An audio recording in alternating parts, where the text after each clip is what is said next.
The year was 1907, and the spring air in Surrey carried with it a perfume of lilacs, dew, and the faint smoke of train engines from the station beyond the hills.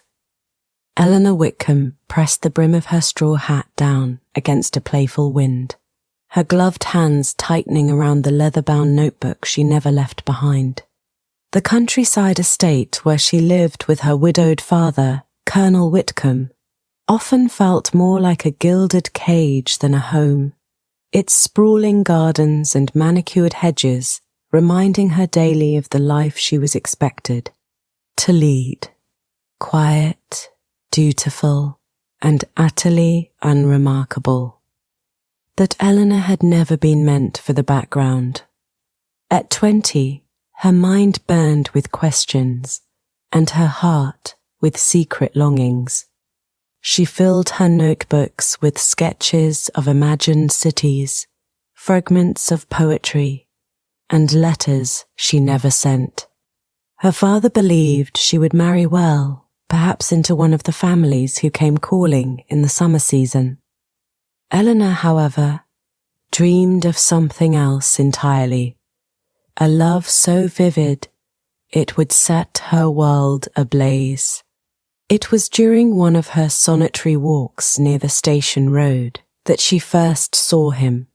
He was not dressed as the gentleman she had grown up around, not in fine coats and polished boots, but in a plain brown suit, worn at the cuffs, with ink stains on his fingers. He stood on the platform, a satchel over his shoulder, staring intently at the arrival board as though it contained the secrets of the universe. A lock of dark hair fell rebelliously over his brow, and when he lifted his gaze, his eyes grey, storm-coloured met hers across the distance. The moment was fleeting, and yet it seemed suspended in eternity. Eleanor felt her breath catch, the world around her blurred, the whistle of the train, the chatter of passengers, the rustle of spring leaves. Only he remained in sharp focus. The stranger inclined his head politely, the hint of a smile ghosting his lips, before returning his attention to the board. Eleanor, flustered, hurried along, her heart drumming an unfamiliar rhythm beneath her bodice. That evening, she thought of him again. Who was he? A clerk? A writer? Someone passing through, never to return? Her curiosity burned, and with it, an inexplicable sense of fate. The following week, she saw him again. This time, he was seated beneath the great oak near the station road, a notebook balanced on his knee.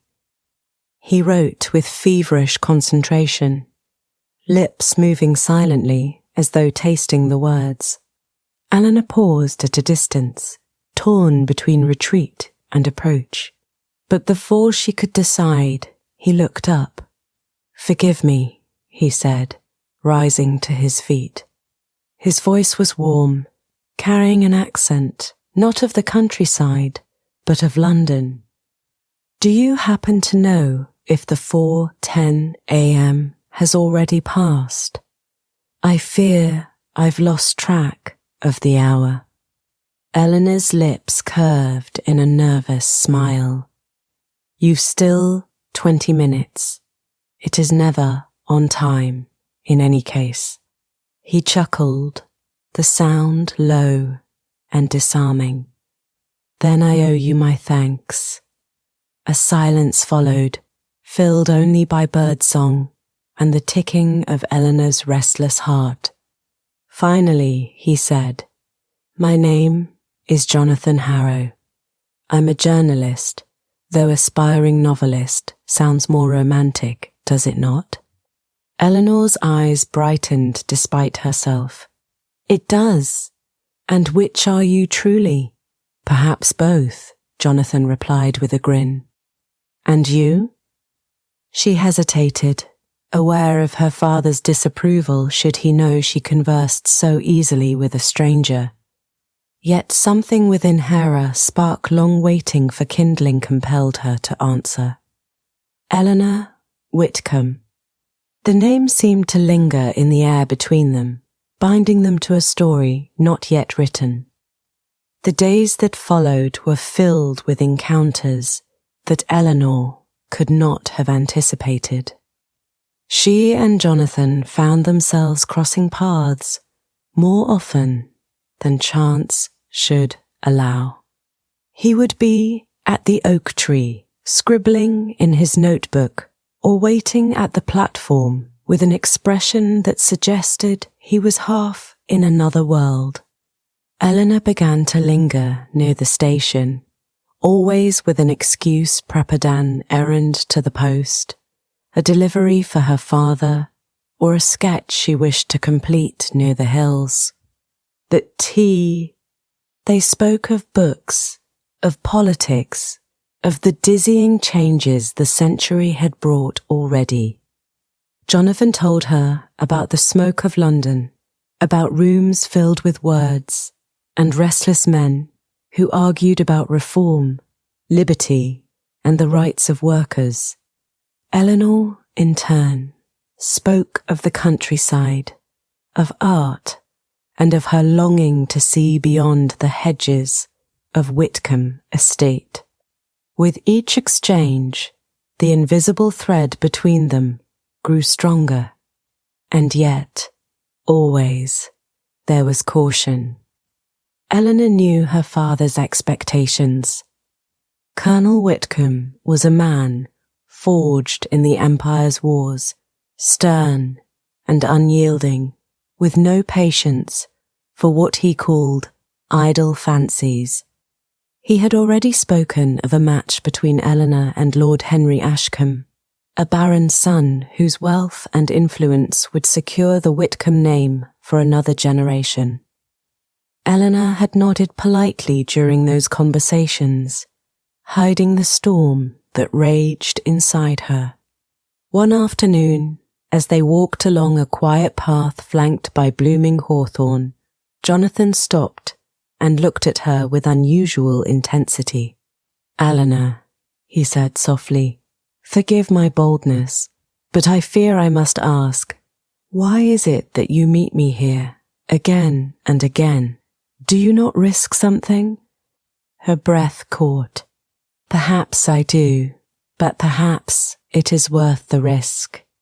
The wind rustled through the hawthorn branches, scattering white petals like snow. Jonathan's eyes darkened with an emotion Eleanor dared not name. Yet he said nothing more, only returned to his writing, leaving Eleanor to walk beside him with her heart thrumming wildly. Word travels quickly in the countryside. By midsummer, Eleanor noticed the change in the eyes of the servants. Mrs. Pembroke, the housekeeper, watched her more closely when she returned from her walks. The Colonel's steward once asked, a touch too casually, whether Eleanor often lingered near the station. Though no one spoke openly, Eleanor felt the invisible scrutiny gathering around her. The Colonel himself remained unaware, but Lord Henry Ashcombe had begun calling more frequently, bringing flowers, speaking of estates, and boasting of his bloodline. Eleanor endured it with politeness, her smile practiced, her words carefully measured. But when she was alone, she thought of Jonathan, of the way his eyes lit when he spoke of Dickens or Blake, of the warmth in his laugh, of the gentleness he showed her when he asked nothing of her but her thoughts. One evening, Jonathan surprised her by bringing her a book bound in green leather. "It is not new," he admitted, "but it has been dear to me. Perhaps it will speak to you as well."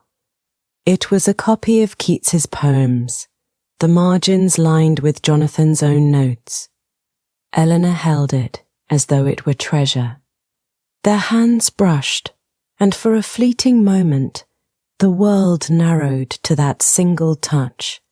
"Eleanor," Jonathan whispered, "if I were a man of means, I would ask you." He stopped, his jaw tightening. "But I am not. I cannot." She wanted to tell him that it did not matter, that her heart cared nothing for status or wealth.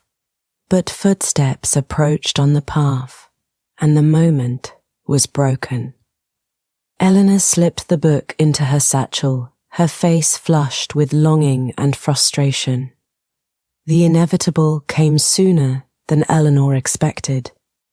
Colonel Whitcombe summoned her to the study, his gaze stern beneath his white brows. On the desk lay Lord Henry's calling card. "Eleanor," the colonel said, his voice as rigid as his military posture. "Lord Henry has made his intentions known. A union between our families would secure your future and honour your mother's memory. I trust you. Understand what is at stake."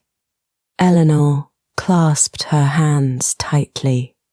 "Father, I do not. You do not what?"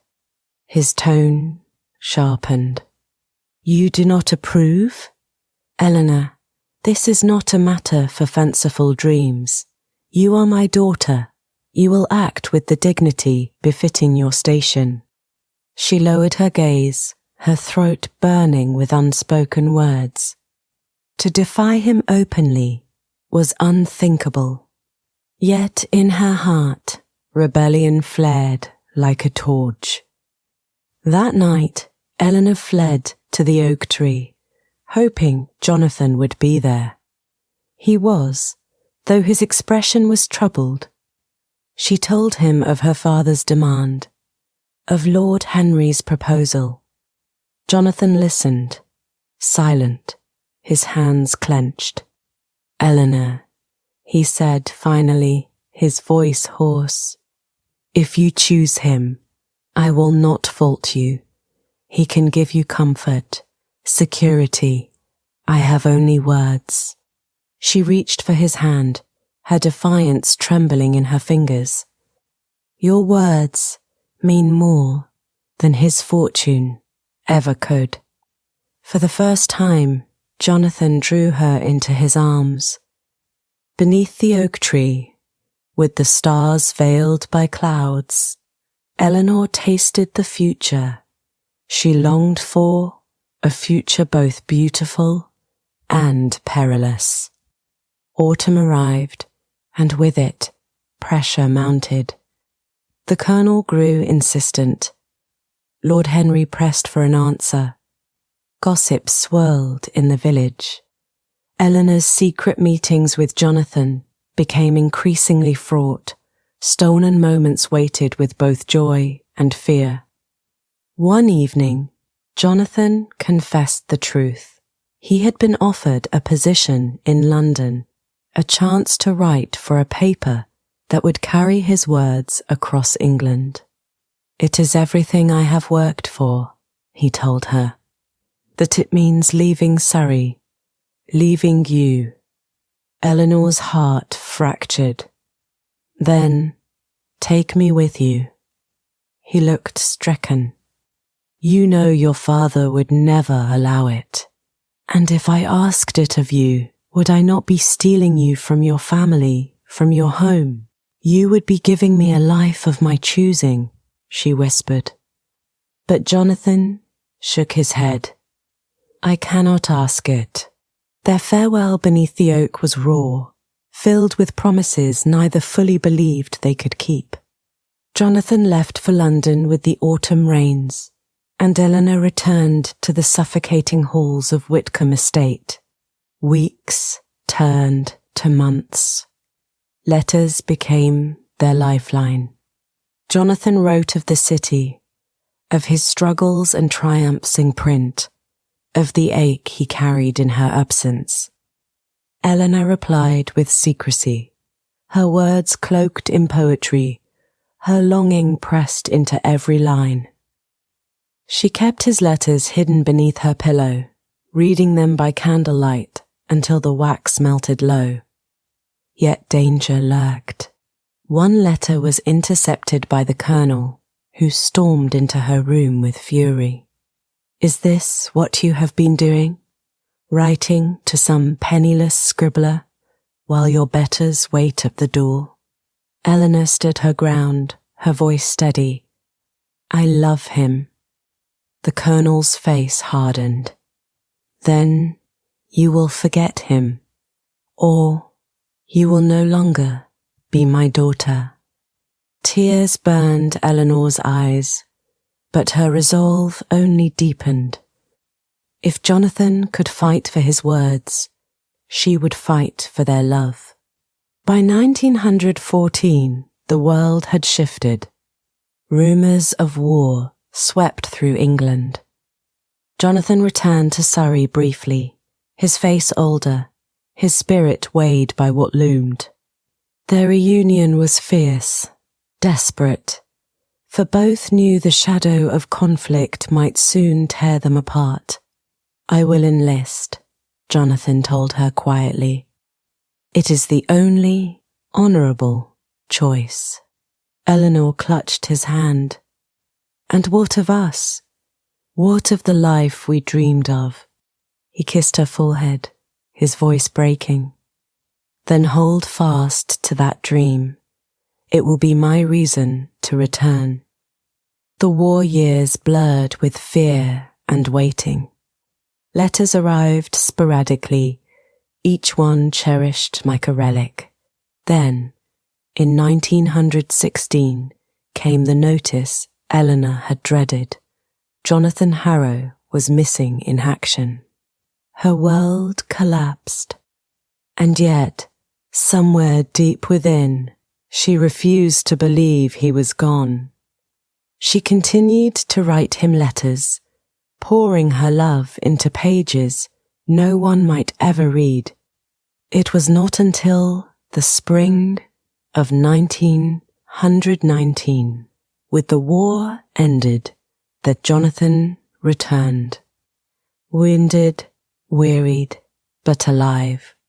Their reunion beneath the oak was no longer the reckless fire of youth, but the steady, enduring flame of souls who had suffered and survived.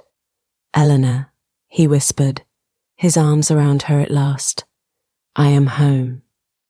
And though the years had stolen much, love remained. Not a fleeting spark, but a bittersweet, eternity-rooted, as deeply as the oak beneath which their story had begun.